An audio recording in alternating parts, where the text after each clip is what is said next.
Assalamu alaikum warahmatullahi wabarakatuh. Welcome to the lecture series.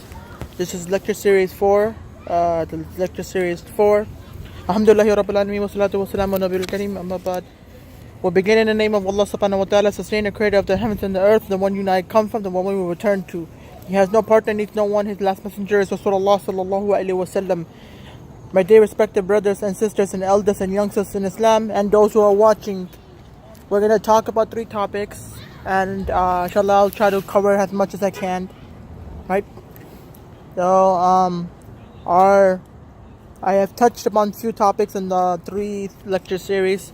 The 3 lecture series I have touched upon some topics, but now I'm going to talk about some different topics.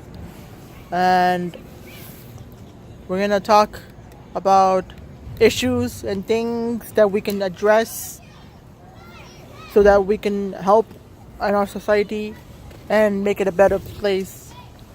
So inshallah, the first 3 topics I'm going to get into, I'm going to mention the topic's name. In the lecture series there'll be 3 topics. There'll be one title for it, but just 3 topics in that thing.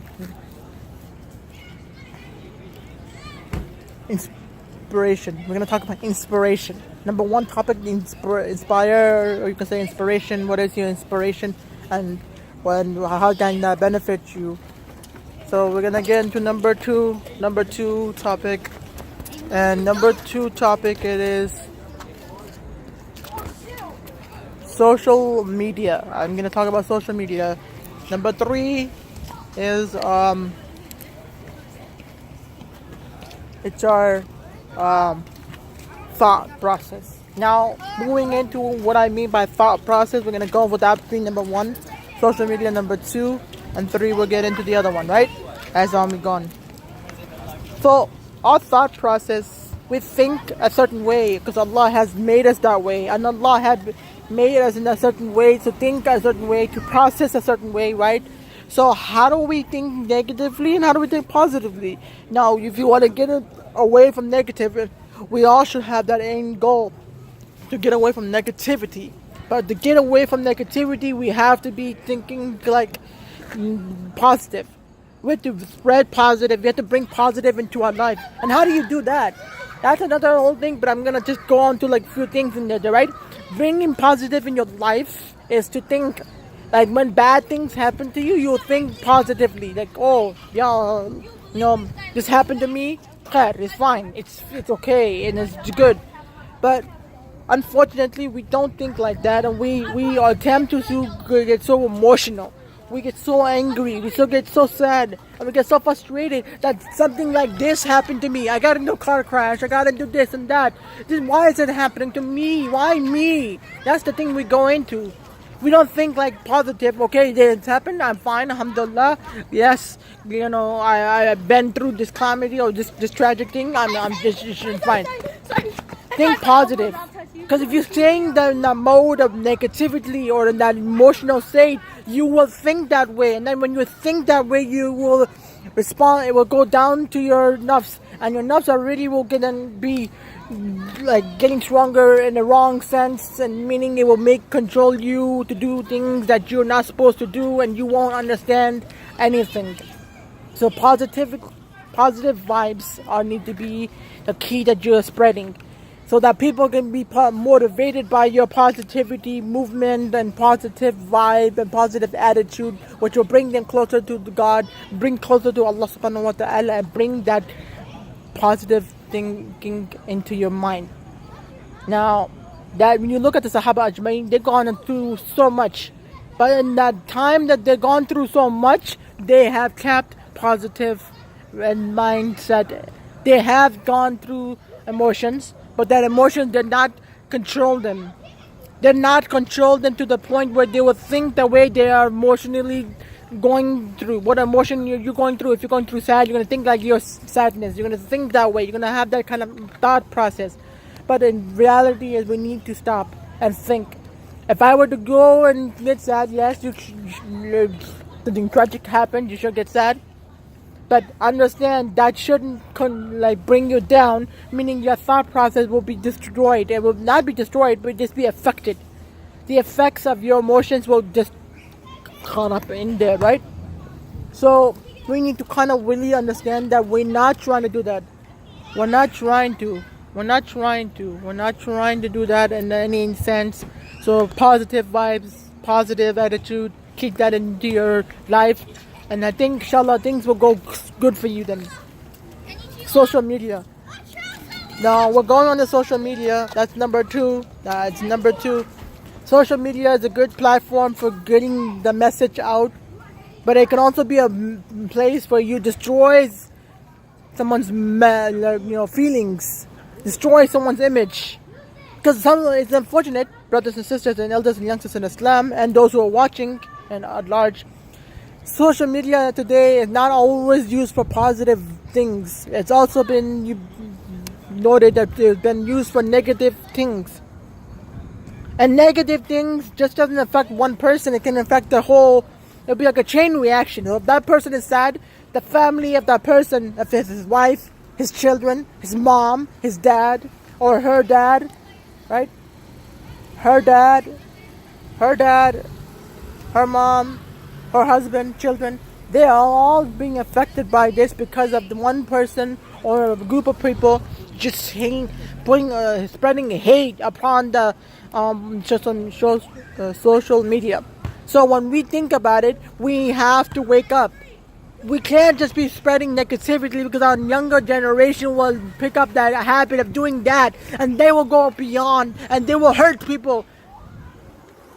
Emotionally, they will hurt some people, and it will really be bad if we don't stop them. We watch people do it, and we know about what people are doing. At least we can do it in a nice manner is do not spread hate. Do not spread hate. Try to bring that. I said the first one was like, we have to understand how our mind is. We think a certain way. If we get hurt, we want to hurt other people.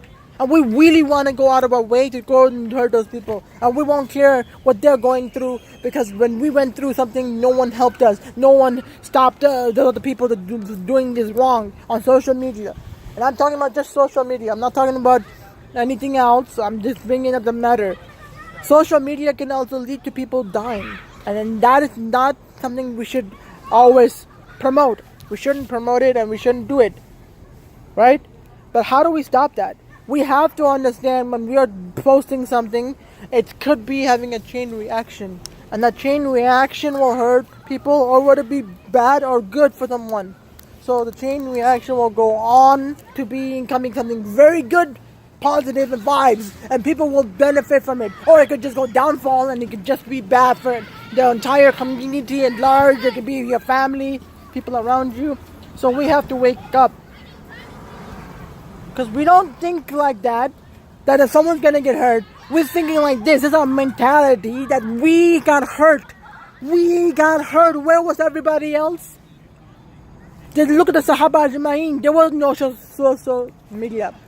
There was no social media. Their letters were basically like what you call texting. Exactly that letter.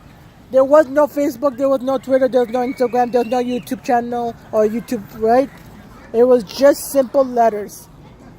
Spreading hate was for the people who hated people or hated a certain group. They would go ahead and do whatever it takes to hurt people. We have to wake up. One of our, I say unfortunately, it's really bad. I don't really want to get into more of this, but I want to just give you that one roundup thing before I move on to the next topic, is that we need to really be cautious of what we're doing.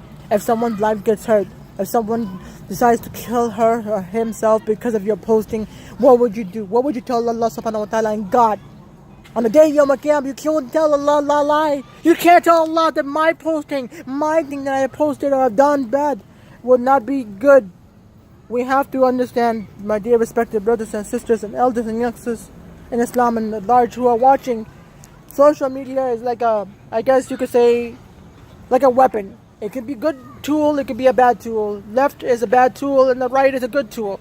So to being the good tool in like awareness about needy and poor people, awareness about domestic violence, awareness about the people who are going through so much overseas. Awareness about dawah, awareness about anything that's positive will always have a chain reaction that will cause the people to do good. And then when it causes people to do good, people will do amazingly good. But if you were to bring a negative into this vibe, even if you're doing something good and you have that mindset that I'm gonna do something good, but I also have that negative perspective in that too, then your positive thing just you can't go anywhere. You won't go anywhere, and it could just destroy a lot of people's life. So keep that in mind. I kind of wanted to discuss that, and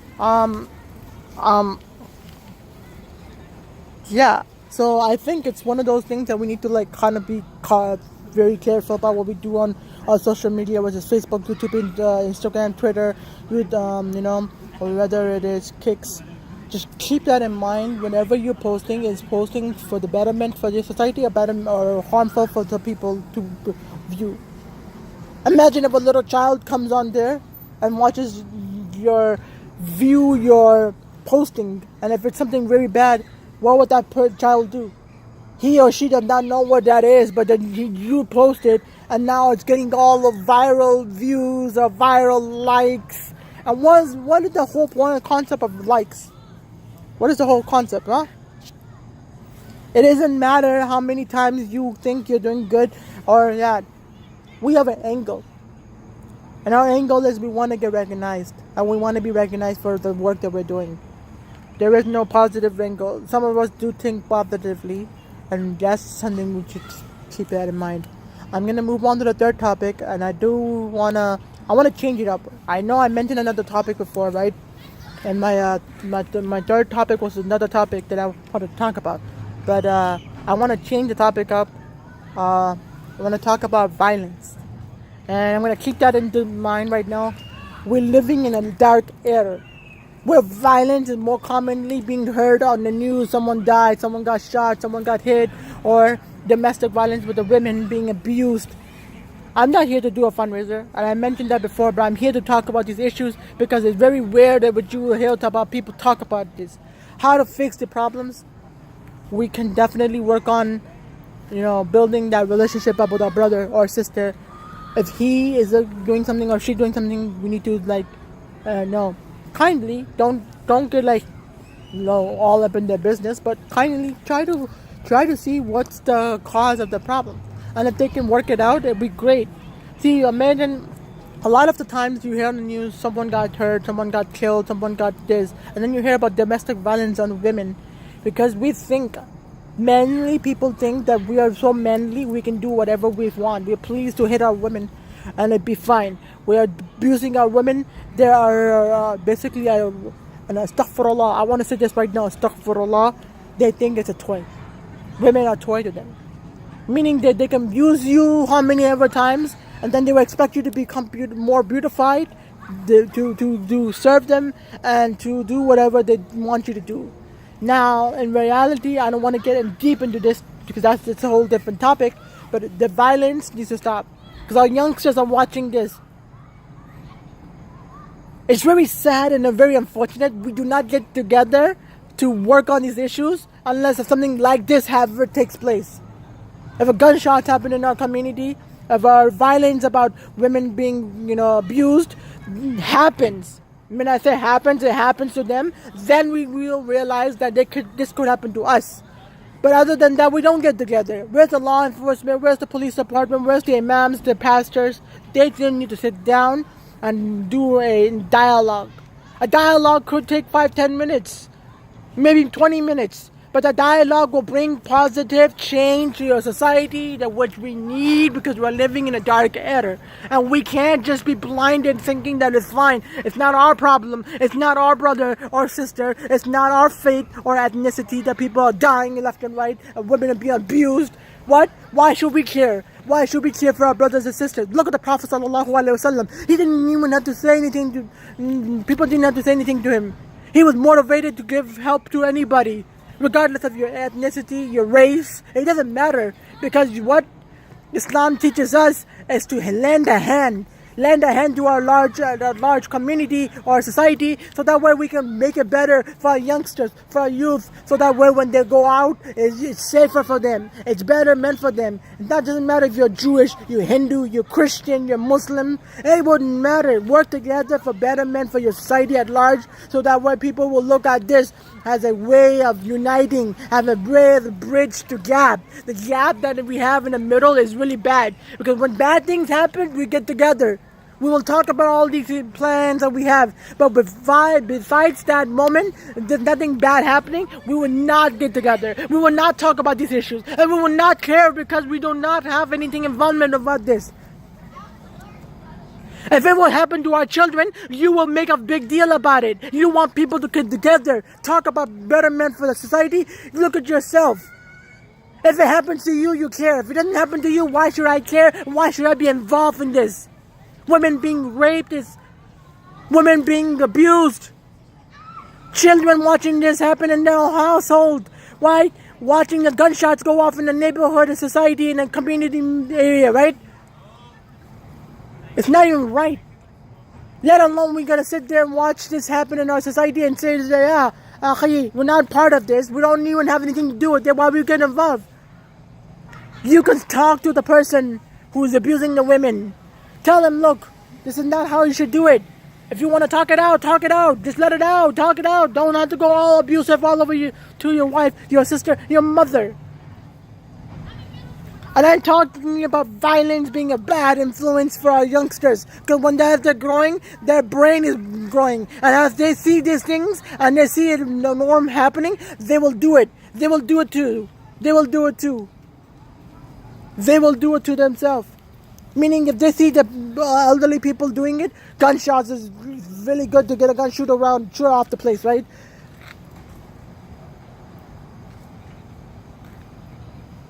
Abusing people, hurting people, it's fine. So if my parents are doing it, if my community members are doing it, it's fine, it's right? Might as well I can join that group and go ahead and do it too. It isn't right. You can, Shaitan works on us, right? Shaitan works on us. And Shaitan will work on us in a certain way and a certain aspect. When Ramadan comes, our nafs is so corrupted that even if I were to think about it, I wouldn't be able to fix myself. But Shaitan makes that statement. But then when Ramadan comes, Allah will forgive. Allah will say, look, you try to do extra ibadats, which will clear out your nafs, which will bring you closer to Allah. That is exactly what we should do. So violence should not be the answer to any of our problems. If someone hurt me, I should not go and kill someone. If someone done wrong to me, I should not go and bashfully talk bad about them. Or women, माओं के पैर के नीचे जन्नत है. Our mom's feet is jannat. Imagine our mother watching this. Our mother finds out that you're being abusive to your wife, your daughter, or to your mother, even worse. On the day of Qiyam, Allah subhanahu wa ta'ala will ask you for every tear, every heart that you hurt. Why did you do it? What was your end goal of hurting a woman? Hurting your mother, your daughter, your sister, and your wife. What pleasure would you get out of hurting a woman? Doing for what cause? I just said, माओं के पैर के नीचे जन्नत है. Mom's feet, it's just a jannat. Imagine if your mom finds out about this. How hard would it be for her to intake all this? How hard would it be for her to understand what's going on with you and your wife and your daughter and how abusive you are?